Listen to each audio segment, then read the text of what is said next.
नमस्कार दोस्तों और राधे राधे सबको। और चलिए आज हम दोस्तों पूरे संसार में हम लोग यही हालत है कि सब लड़ाई झगड़े, भाई भाई को नहीं देख सकता।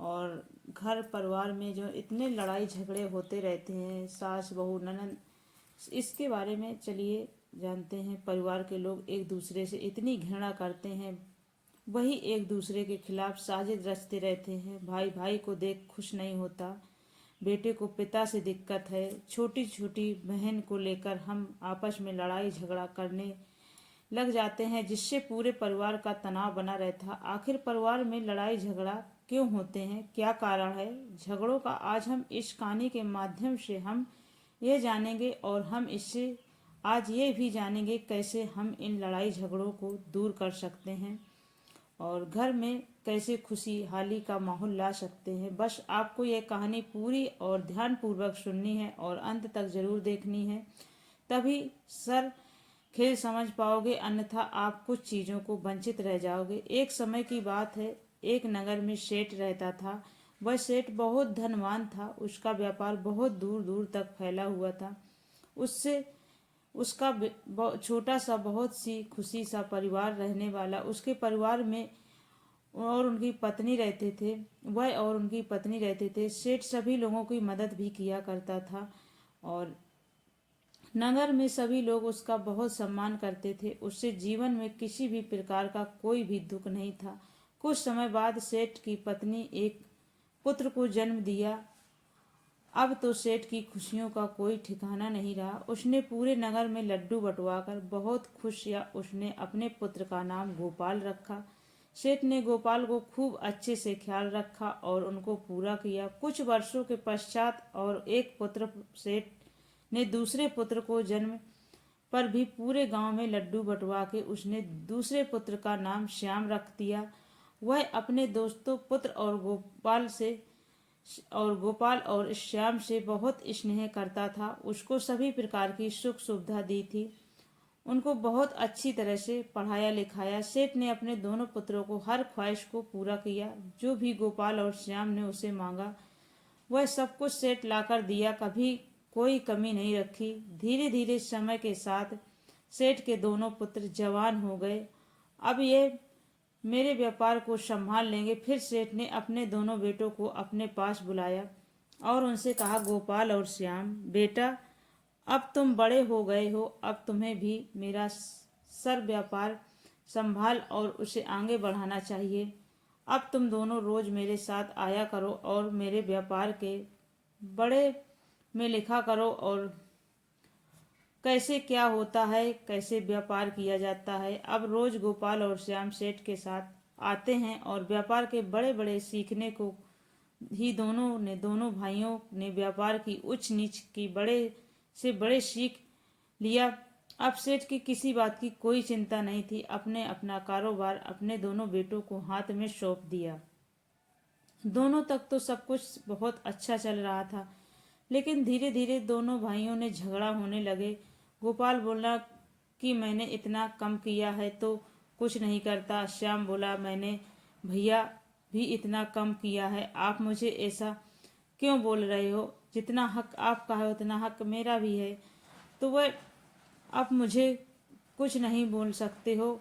और अब तो आए दिन इन झगड़ा होना शुरू हो गए थे। वह दोनों भाइयों एक दूसरे से घृणा करने लग गए थे। इनकी दोनों भाइयों की पटती नहीं थी। एक बार गोपाल अपने दोस्त के साथ बैठा था। उसने अपने दोस्त की बटन में एक दिया कि अरे यार, व्यवसाय पूरा कम मैं करता हूँ, मेरा भाई कुछ भी नहीं करता है। सुनकर गोपाल के दोस्त ने कहा, देख भाई, मैं अंत तो तू कर रहा है और तेरा भाई पकाया हुआ का रहा है। वैसे देखा जाए तो तू उससे बड़ा है, तुझे उससे कम करवाना चाहिए और अगर वह कम नहीं करे तो तू उसे व्यापार से निकाल दे। वैसे भी तू बड़ा है, तेरे पिताजी व्यवसाय पर पहले तेरा हक देंगे। अपने दोस्त की बातें गोपाल के माइंड में बैठ गईं और वह मन ही मन सोचने लगा कि अब तो शाम व्यापार से निकाल ही दूंगा। उधर श्याम में जब अपने दोस्तों से मिला तो उसने अपने दोस्तों को बताया कि यार, बड़े भैया मुझे कुछ भी बोल देते हैं, कुछ तो कुछ कहते ही रहे, मुझे भी बोलते रहते हैं। अरे यार, बड़े हैं तो क्या हुआ, वह जैसा कहेंगे वैसा थोड़ी करूँगा। आखिरकार वह व्यापार जितना उनका है उतना मेरा भी है। यह बातें सुनकर श्याम के दोस्त बोले, यार तेरा भाई तेरा इस्तेमाल कर रहा है, वह खुद तो कुछ करता ही नहीं, बस तेरे ही काम करवाता रहता है और अब मजे में रहता है। यार देख, तू अपने भाई को बैठ के रहना। कहानी, वह तेरे पिताजी की सारी जमा पूंजी खुद ही पास ही ना रख ले और तुझे व्यापार से निकाल दे। अपने दोस्तों की बातें श्याम को मन में घर कर गईं। अब दोनों भाई घर पहुंचे। अब ये दोनों एक दूसरे की इन नज़रों से देखते हैं मानो एक दूसरे के वह इतने बड़े दुश्मन हों।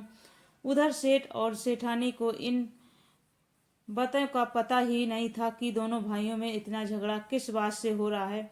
वह तो बस यही सोच रही थी कि कोई छोटी मोटी बात होगी, बचपन में ही तो ऐसे लड़ते झगड़ते रहते थे और फिर सब भूल कर एक खेलने में लग जाते थे। अभी कुछ डर मत, ठीक हो जाएगा इनका झगड़ा। लेकिन श्याम के बीतने के साथ उन दोनों भाइयों का झगड़ा बढ़ता ही गया था कि वह क्या करे। फिर हम दोनों की शादी करवा देती है सेठानी, इनके ऊपर जिम्मेदारी पड़ेगी, यह अपना बचपन छोड़कर उसमें आ जाएंगे। फिर कुछ समय बाद दोनों गोपाल और श्याम की सुंदर कन्याओं से विवाह करवा देते हैं। लेकिन गोपाल और श्याम को झगड़ा तो फिर भी नहीं रुकता, बल्कि बाद में और झगड़ा हो बढ़ जाता है। अब दोनों भाइयों के बस यही बात सताती है कि कहानी व्यापार उनके हाथों से न निकल जाए। दोनों एक दूसरे की चुगली करते रहते हैं। गोपाल कहता, मेरा भाई श्याम समाज में मिलावट करता है और उसमें सामान मत खरीदना। और इधर शाम अपने बड़े भाई गोपाल की यही कहता है कि मेरा भाई सामान में मिलावट करता है, उससे सामान मत खरीदना। दोनों एक दूसरे के ही दुश्मन बन जाते हैं। उधर घर घर भी कम लेकर उनकी पटती है, आपस में झगड़ते रहते हैं। मेरा पति इतना कमाता है, मैं क्या क्यों करूं। दूसरी भी यही कहती है, मेरा पति इतना कमाता है फिर भी मैं क्यों करूं। सेठानी उनके चक्कर में परेशान होकर खुद काम करने लग जाती है। वह दोनों दिन भर छोटी छोटी बातों पर झगड़ा करते रुकती नहीं। सेठ ने भी ये देखकर सोचा, ये मेरे घर का क्या हाल हो गया है। एक समय था जब मैं खुशी से अपने परिवार के साथ रहता था और काम भी करता था, हमारे जीवन में किसी प्रकार की कोई दुख नहीं था। ये लोग तो छोटी छोटी बातों पर ही झगड़ा शुरू कर देते हैं। अब समय ये आ गया है कि मैं दोनों बेटों को अलग कर देता हूँ, ताकि उनमें से किसी को बात से लेकर झगड़ा ना हो। फिर से अपने दोनों को अलग अलग कर दिया। आधा व्यापार गोपाल को दे दिया, आधा श्याम को दे दिया, सौंप दिया। अब दोनों भाई अलग अलग व्यापार करने लगे। दोनों भाई हमेशा एक दूसरे की बुराई करते रहते थे। ग्राहकों से जिसका असर उनके व्यापार में भी पड़ गया। दूसरे व्यापारियों ने भी दोनों भाइयों को झगड़ा खूब फायदा उठाया। दूसरे व्यापारी उन दोनों को बरकते रहते थे कि कुछ ऐसा करो व्यापार को जमाने के लिए, तुम कम कीमत पर सामान दो ताकि लोग तुमसे प्रभावित होंगे, तुम्हारे से ही सामान खरीदेंगे, जिससे तुम्हारे भाई का व्यापार चौपट हो जाएगा, तुम माला माल हो जाओगे। लोग की बातें में आकर दोनों भाइयों ने ऐसा किया, जिसका परिणाम यह हुआ कि दोनों भाइयों का व्यापार धीरे धीरे चौपट हो गया। लोग उनसे कम कीमत में सामान खरीदने लगते। कुछ लोग तो उनसे उधार भी ले जाते थे और वह दोनों भाई उनको सामान दे देते ताकि वह उनसे सामान खरीदें और उसकी प्रशंसा करें। देखते ही देखते उन दोनों भाइयों का व्यापार पूरी तरह से चौपट हो गया। वह दोनों अमीर सेठ के गरीब सेठ बन गए। अब दोनों ऐसी हालत में हो गए कि वह अपना भी ठीक से नहीं घर चला रहे थे। उन्हें समझ में नहीं आ रहा था कि वह अब करें तो करें क्या। तभी वह दोनों अपने पिताजी के पास जाते हैं और उनसे बोले कि पिताजी, आप व्यापार कैसे किया करते थे, हमारा तो व्यापार ही चौपट हो गया। हमने हर तरीका अपनाया व्यापार करने पर, हम तो अपनी तरह से बन ही नहीं पाए। आखिर हमारे साथ ऐसा क्यों। पिताजी तभी से हटे गोपाल और श्याम से कहा, क्या वाकई में तुमसे अच्छे से व्यापार नहीं किया जाता। तुम दोनों तो हमेशा लड़ाई झगड़ा ही करते रहते हो, तुमने व्यापार में ऊपर तो कभी ध्यान दिया ही नहीं। तब दोनों भाई अपने पिताजी से बोले कि पिताजी, आप बताइए अब हम क्या करें। सेठ ने कहा, तुम्हारी समस्या का समाधान तो मेरे गुरुदेव ही दे सकते हैं, तुम उनके पास ही जो वह पासी के नगर में नदी के किनारे आश्रम बनाकर रहते हैं। वह तुम्हें अवश्य ही कुछ बता सकते हैं। पिताजी की बात सुनकर दोनों भाई गुरु से मिलने के लिए निकल जाते हैं। वह नदी किनारे पहुंचते हैं। वहां पर एक बौद्ध भिक्षु अपने शिष्यों को उपदेश दे रहे थे। वह दोनों भाई उनके पास गए और उनको प्रणाम किया और उन्होंने अपना परिचय दिया। बहुत भिक्षु ने उनसे पूछा कि बालों को तुम यहाँ क्यों आए हो? और तब वह दोनों बोले, हमारी समस्या। पिताजी ने कहा है कि आप उनसे समस्या का समाधान बता सकते हैं। कृपया आप हमारी समस्या का समाधान किए। ये बौद्ध भिक्षु ने उन दोनों को कहा कि बताओ तुम्हारी क्या समस्या है। तभी वह बोलते हैं कि गुरुदेव, पहले तो हमारा व्यवसाय बहुत ही अच्छे से चल रहा था, लेकिन धीरे धीरे हमारा पूरा व्यापार चौपट हो गया। हमने वह सभी करके देख लिया जो हमें नहीं करना चाहिए था। हमने लोगों को कम कीमत में सामान दिया, फिर भी हमारा व्यवसाय बढ़ा नहीं, बल्कि पूरी तरह बर्बाद हो गया। बहुत ही चीजों से दोनों भाइयों ने बातें बड़ी ही ध्यान से सुन रहे थे। फिर उन्होंने पूछा कि तुम दोनों में कम कीमत पर सामान और उधर क्यों दिया? तभी गोपाल बोला कि हम चाहते थे कि वह हमेशा हमारी दुकान से सामान खरीदे ताकि हमारा व्यापार बढ़े और लोग हमारी प्रशंसा करें। फिर बहुत भिक्षु ने कहा, तुम्हें ऐसा करने से किसने कहा था कि तुम ऐसा करो? लोग पूरी प्रशंसा करेंगे, लोग तुमसे ही सामान खरीदेंगे। तभी श्याम ने बोला कि ऐसा हमसे दूसरे व्यापारियों ने कहा था कि अगर हम सामान कम कीमत पर बेचेंगे तो लोग हमसे ही सामान खरीदेंगे और हमारी प्रशंसा करेंगे। फिर हम धीरे धीरे सामान से ज़्यादा कीमत पर बेचेंगे, तभी वह सामान हमसे खरीदेंगे। लेकिन ऐसा हुआ नहीं गुरुदेव, हम तो बर्बाद हो गए। अब तो हमारी हालत ऐसी हो गई है कि लोग हमारी तरफ देखते भी नहीं हैं। हम अपने परिवार का पेट भी नहीं ठीक से भर सकते हैं।